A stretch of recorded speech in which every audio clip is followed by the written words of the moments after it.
Hi guys, welcome back to my channel. ನಾನು ಮುಂಚೆನೇ ಹೇಳಿದ್ದೆ ನಂದು ಕಾಲೇಜ್ ಇವೆಂಟ್ ಏನೇ ನಡೆದ್ರೂ ಎಲ್ಲನೂ ಒಂದೇ ಸಲಿಗೆ ಕ್ಲಬ್ ಮಾಡಿ ಅಪ್ಲೋಡ್ ಮಾಡ್ತೀನಿ ಅಂತ. ಸೊ ಈಚ್ ಡೇ ಒಂದೊಂದು ಸ್ಟೈಲ್ ರೆಡಿ ಆಗೋದಿತ್ತು, ಅದನ್ನೆಲ್ಲನೂ ನಾನು ಇಲ್ಲಿ ಅಟ್ಯಾಚ್ ಮಾಡಿರ್ತೀನಿ. ನಾನು ಈಚ್ ಡೇ ಯಾವ ಥರ ರೆಡಿ ಆಗಿದ್ದೀನಿ ಅಂತ ಇನ್ಸ್ಟಾಗ್ರಾಮಲ್ಲಿ ಆಲ್ರೆಡಿ ವೀಡಿಯೋಸ್ನ ಅಪ್ಲೋಡ್ ಮಾಡಿದ್ದೀನಿ, ಅಲ್ಲಿ ವಿಸಿಟ್ ಮಾಡಿ. ಆ್ಯಂಡ್ ನಮ್ಮ ಕಾಲೇಜಲ್ಲಿ ಯಾರ್ಯಾರೋ ಚೆಕಿಂಗ್ ಅಂದರೆ ಕ್ಯಾಂಪ್ ಥರ ಎಲ್ಲ ಬಂದಿದ್ದರು. ಸೊ ಅದರಲ್ಲಿ ನನ್ನ ಫ್ರೆಂಡ್ ಕೂಡ ಇದ್ಲು. ಎಲ್ಲನೂ ಚೆನ್ನಾಗಿ ಟೆಸ್ಟ್ ಮಾಡಿಸ್ಕೊಂಡು ಅದಾದಮೇಲೆ ಬೇರೆ ಬೇರೆ ಏನೇನು ನಡೀತಿದೆ ಕ್ಲಾಸಲ್ಲಿ ಅಂತ ಅಂದ್ಬಿಟ್ಟು ಹೋಗಿ ಒಂದು ಸಲ ನೋಡ್ಕೊಂಡು ಬಂದೆ.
ಫುಲ್ಲು ಖಾಲಿ ಖಾಲಿ ಇದೆ ಬಸ್ಸು. ಎಷ್ಟೊಂದು ದಿನ ಆದಮೇಲೆ ಫುಲ್ ಖಾಲಿ ಖಾಲಿ ಬಸ್ ಅಂತ ಕೂತಿರೋದು.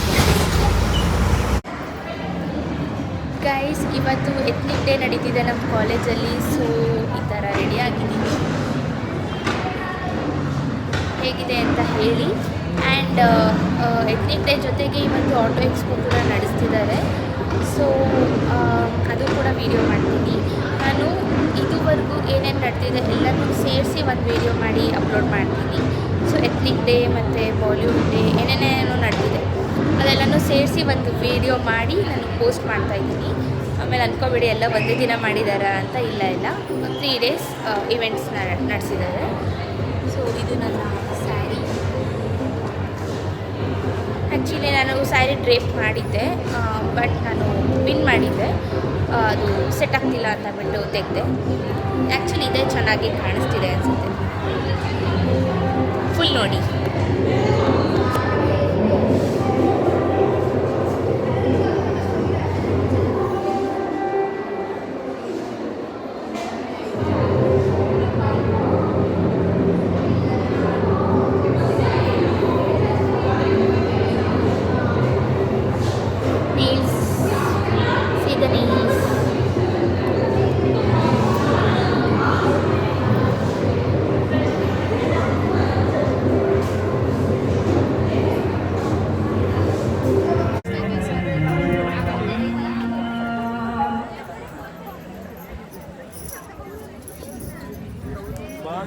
ಬೇಡ ಅಂತೀರ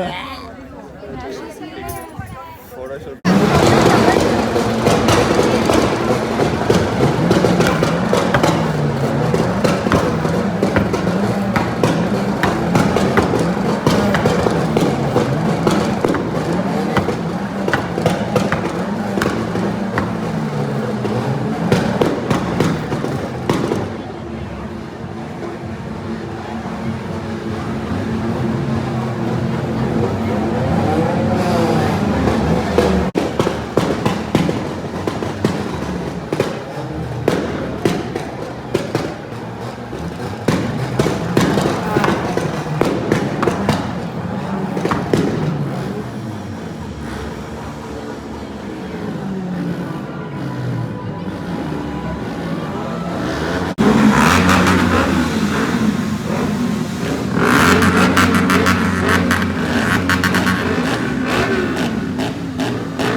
ನಮ್ಮ ಕಾಲೇಜಲ್ಲಿ ಎತ್ನಿಕ್ ವಾಕ್ ಕೂಡ ಮಾಡ್ತಾರೆ, ಬಟ್ ಅದು ಪೇಯ್ಡ್ ಆಯಿತಾ. ನಾನು ಅಂದ್ಕೊಂಡೆ ಫ್ರೀ ಅಂತ ಸ್ಟಾರ್ಟಿಂಗಲ್ಲಿ ಅಂದ್ಕೊಂಡಿದ್ದೆ. ಅದಾದಮೇಲೆ ಗೊತ್ತಾಯಿತು ಅದು ಇವರು ಆಕ್ಷನಲ್ಲಿ ತಗೊಂಡು ಆ ಇವೆಂಟ್ನ ಆರ್ಗನೈಸ್ ಮಾಡ್ತಾರೆ ಸ್ಟೂಡೆಂಟ್ಸ್ ಅಂತ. ಸೊ ತುಂಬಾ ಚೆನ್ನಾಗಿತ್ತು ramp walk. Next time at least ನಾನು ಮಾಡಬೇಕು ಅಂತ ಅಂದ್ಕೊಂಡಿದ್ದೀನಿ, ನೋಡಬೇಕು ಏನಂತ. ಈ ಸಲ ಮಾಡೋಣ ಅಂದ್ಕೊಂಡೆ, ಅದಾದಮೇಲೆ ಸುಮ್ಮನಾದೆ. ಬಟ್ ನೆಕ್ಸ್ಟ್ ಟೈಮ್ ಅಂತೂ ನಾನು ಎಲ್ಲ ಫ್ಯಾಷನ್ ವಾಕಲ್ಲೂ ಇನ್ಕ್ಲೂಡ್ ಆಗೋಣ ಅಂತ ಅಂದ್ಕೊಂಡಿದ್ದೀನಿ. ಲೆಟ್ಸ್ ಸಿ ಹೇಗೆ ನಡೆಯುತ್ತೆ ಅಂತ. ಆ್ಯಂಡ್ ಈ ಕಪಲ್ದು ಶೋ ಕೂಡ ತುಂಬ ಚೆನ್ನಾಗಿತ್ತು. ಇವರೆಲ್ಲ ಪ್ರಾಕ್ಟೀಸ್ ಮಾಡಿದ್ರೆ ಏನೋ ಗೊತ್ತಿಲ್ಲ, ಒಬ್ಬೊಬ್ರು ಚೆನ್ನಾಗಿ ಬರ್ತಿತ್ತು, ಒಬ್ಬೊಬ್ರು ಚೆನ್ನಾಗಿ ಬರ್ತಿರಲಿಲ್ಲ. ಇವರಂತೂ ಫುಲ್ ಜಾಲಿ ಮಾಡಿಕೊಂಡು ವಾಕ್ ಮಾಡಿದ್ರು. ಇಬ್ಬರು ಇಲ್ಲಿ ರಿಯಲ್ ವಾಕ್ ಮಾಡಿದ್ರೆ ಇವರು ಒಂದು ಸಲ ಎಂಟ್ರಿ ಕೊಡೋದು, ಆ ಥರ ಆಗ್ತಿತ್ತು. ಫುಲ್ಲು ಲೈಫ್ ಜಿಂಗಾಲಾಲ ಅನ್ನೋ ಥರ ಆರಾಮ್ಸೆಯಾಗಿ ಇದ್ದರು. ಆ್ಯಂಡ್ ಆ್ಯಕ್ಚುಲಿ ಇವ್ರು ಬಂದಾಗಲೇ ನಾವು ಫುಲ್ ಎಂಜಾಯ್ ಮಾಡಿದ್ವಿ, ಚೆನ್ನಾಗಿತ್ತು ಒಂಥರ. ಆಮೇಲೆ ಇವರೆಲ್ಲ ಜಡ್ಜಸ್ಸು 3 ಜನ ಟೀಚರ್, ಚೆನ್ನಾಗಿತ್ತು ಒಂಥರ, ಫುಲ್ ಫನ್ನಾಗಿತ್ತು ಇವ್ರು ಬಂದಾಗ ಮಾತ್ರ. ಆ್ಯಕ್ಚುಲಿ ಇದ್ರ ಜೊತೆಗೇ ಮೋಟೋ ರೈಡ್ ಕೂಡ ಆರ್ಗನೈಸ್ ಮಾಡಿದರು. ಬಟ್ ಅದು ಎರಡು ಕೂಡ ಒಂಥರ ಏನು ಕ್ಲಮ್ಸಿ ಆಗಲಿಲ್ಲ. ಲಾಸ್ಟ್ ಟೈಮ್ ಎಲ್ಲ ಫುಲ್ಲು ಅದು ನಡೀತಿತ್ತು ಇದು ನಡೀತಿತ್ತು ಅನ್ನೋ ಥರ ಇತ್ತು. ಬಟ್ ನೀಟಾಗಿ ಮೋಟೋ ರೈಡ್ ನಡೀತಿತ್ತು. ನಾವು ಅವಾಗ ತಿನ್ನೋಕ್ಕೆ ಹೋಗಿಬಿಟ್ಟಿದ್ವಲ್ಲ, ಸೊ ಅದು ಮಿಸ್ ಆಯಿತು. ನನಗೆ ಗೊತ್ತಿರಲಿಲ್ಲ. ನಾವು ಇಷ್ಟೇ ಏನು ಅಂತ ಅಂದ್ಬಿಟ್ಟು ಅದೇನೋ ಬಿಡು ಅಂತ ಸೌಂಡ್ ಮಾಡ್ತಿದ್ರಲ್ಲ, ಅಷ್ಟೇ ಅಂದ್ಕೊಂಡು ನಾವು ಸುಮ್ಮನೆ ಊಟ ಮಾಡೋಣ ಅಂತ ಹೋದ್ವಿ. ನೋಡಿದ್ರೆ ನಾವು ಊಟ ಮಾಡಿದ ಟೈಮಲ್ಲೇ ಮೋಟೋ ರೈಡ್ ನಡೀತು. ಸೊ ಯಾರ ಹತ್ರನೂ ಅದ್ರದ್ದು ಕ್ಲಿಪ್ಪಿಂಗ್ ಇರಲಿಲ್ಲ ಅಂತೆ, ಅದಕ್ಕೆ ಸಾಕು ಇಷ್ಟೇ ಹಾಕೋದು ಅಂತ ಸುಮ್ಮನಾದೆ. ಇವ್ರದ್ದು ಎಲ್ಲ ವಾಕ್ ಎಲ್ಲ ಚೆನ್ನಾಗಿತ್ತು. ಬಟ್ ರಿಸಲ್ಟ್ ಯಾವಾಗ ಅನೌನ್ಸ್ ಮಾಡಿದ್ರು ಅಥವಾ ಮಾಡ್ತಾರಾ ಏನೋ ನನಗೆ ಗೊತ್ತೇ ಇಲ್ಲ. ನಾವು ಇದಾದಮೇಲೆ ಫುಲ್ ಮಾಸ್ ಬಂಕ್ ಹಾಕ್ಕೊಂಡು ಕೂತಿದ್ವಿ ಎಲ್ಲರೂ. ಏನೋ ಗೊತ್ತಿಲ್ಲ, ಈ ಸಲ ಈ ಸೆಮ್ ಅಂತೂ ನಮ್ಮ ಕಾಲೇಜ್ಗೆ ಹೋಗೋಕ್ಕೆ ಇಂಟ್ರೆಸ್ಟ್ ಇರಲಿಲ್ಲ. ಮಾತಾಡ್ತಿದ್ರೆ ಮಾಸ್ ಬಂಕ್ ಮಾಡ್ತಿದ್ವಿ. ಫುಲ್ಲು ಅಮ್ಮ ಅಪ್ಪ ಅಂತೂ ಏನು ಇಷ್ಟೊಂದು ರಜಾ ಕೊಟ್ಬಿಟ್ಟಿದ್ದಾರಾ ಅಂತ. ಆದರೆ ನಾನು ಫುಲ್ ಹೇಳ್ತಾಯಿದ್ದೆ ಮಾಸ್ ಬಂಕ್ ಮಾಡ್ಕೊಂಡು ಕೂತಿದ್ದೀವಿ ನಾವು, ಅವರು ಕರಿತಿಲ್ಲ ನಾವು ಹೋಗ್ತಾಯಿಲ್ಲ ಅಂತ.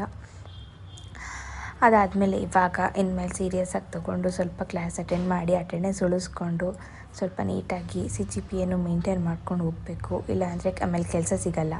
ಇದುವರೆಗೂ ನಡೆದಿರೋ ಇವೆಂಟ್ಸ್ದು ವಿಡಿಯೋ ಇಷ್ಟೇ. ನೆಕ್ಸ್ಟ್ ಆತ್ಮೀಯ ಫೆಸ್ಟಲ್ಲಿ ಸಿಗ್ತೀನಿ. ಅಂಟಿಲ್ ದೆನ್ ಬೈ ಬಾಯ್.